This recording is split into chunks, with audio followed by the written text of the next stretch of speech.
சௌக்கியத்தையும் ஆரோக்கியத்தையும் விரும்பும் ஆத்துமாவே, இன்று கர்த்தர் உங்களுக்கு சொல்லுவது எரேமியா 33:6.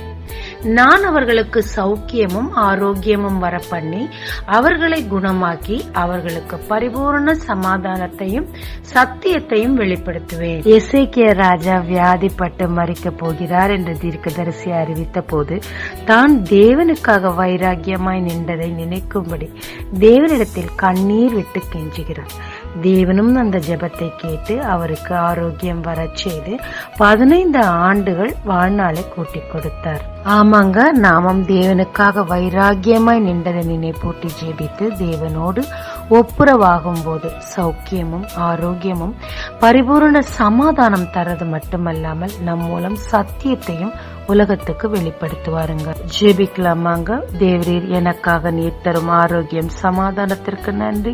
உம்மோடு ஒப்புரவாக எனக்கு கிருபை தாரும். இயேசு மூலம் பிதாவே, ஆமென்.